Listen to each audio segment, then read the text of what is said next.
ناكل بيتزا وناكل كريب وناكل أكل من بره ونشتري أكل من بره، لكن ما نقدرش نستغنى أبدا عن أكلتنا المصرية الجميلة، الرز والخضار واللحمة.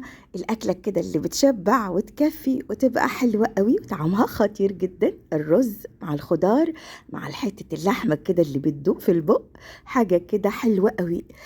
هنعمل النهاردة شوية خضار كده حلوين، شوية لوبيا ناشفة، وهنعمل كمان شوية لحمة كده مستوية ودايبة زي الزبدة، شوية رز بالشعرية. أكلة كده حلوة قوي طعمها خطير جدا. هعمل معاكم اللوبيا، بس قبل ما أبدأ معاكم وصفتي، لو أول مرة بتشوفوني أنا اسمي عزة. لو عجبكم الفيديو ما تنسوش تشتركوا في القناة وتفعلوا الجرس، وكمان تحطوا لايك للفيديو. شوية رز بالشعرية كده، حاجة كده طعمها حلو قوي وخطير جدا، مع حتة اللحمة اللي بتدوب كده في البق وشوية الخضار، الله، حاجة كده خطيرة. اول حاجة كده جبت اللوبيا وحطيتها كده في المية السخنة، وهسيبها منقوعة شوية كده كويسين لحد كده ما احس ان اللوبيا كده كأنها استوت بالظبط وزاد حجمها كده ونفشت كده معايا. بعد كده حطيت مية تغلي على النار وسقطت بقى فيها اللوبيا، وهبدأ أسوي اللوبيا تسوية جامدة جدا.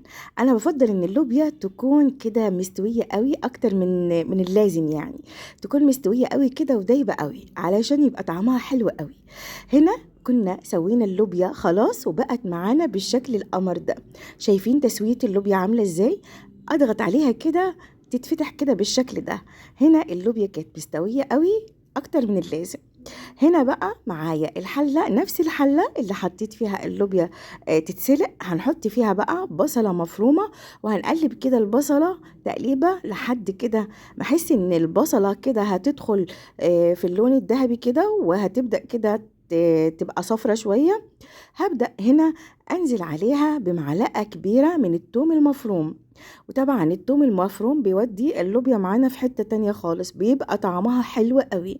هنقلب بقى البصل مع الثوم بالشكل ده لحد بقى ما اشم كده ريحة الثوم الجميلة دي، وهفضل اقلبه كده لحد ما احس برضو كمان ان لون البصلة كده بدأ يتغير وبقى يدي كده للون الاصفر، بس مش هنغمقها قوي. بعد كده نزلت على البصل والثوم بالطماطم المعصورة والمتصفية. طبعا اللوبيا يا جماعة طعمها حلو قوي بجد، الريحة كانت خطيرة.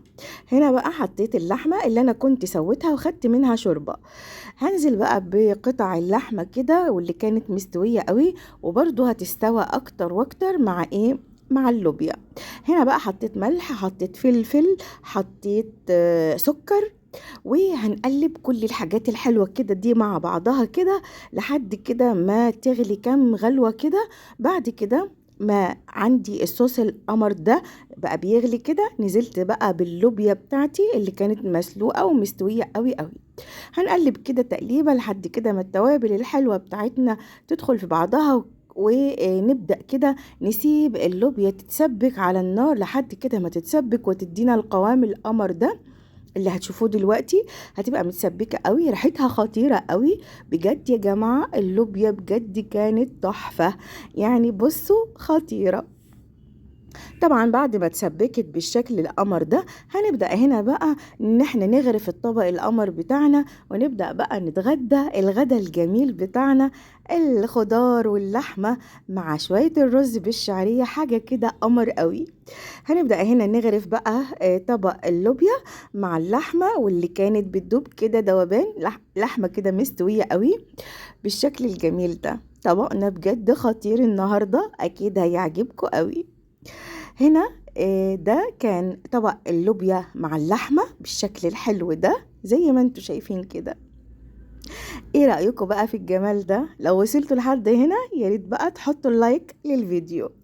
هنا بقى معانا طبق اللوبيا واللحمة الجميل ده، وكنا بقى حطينا الرز على النار وعملنا شوية كده رز بالشعرية. طبعا انتوا عارفين طريقة الرز بالشعرية، مش هطول عليكم، لكن عملنا بقى شوية رز بالشعرية مع طبق اللوبيا واللحمة، حاجة كده تستاهل بقكم، حاجة كده حلوة قوي. معانا طبق الرز كده، شايفين الجمال؟ الله، أكلة كده بجد خطيرة. هنا بقى هنتغدى.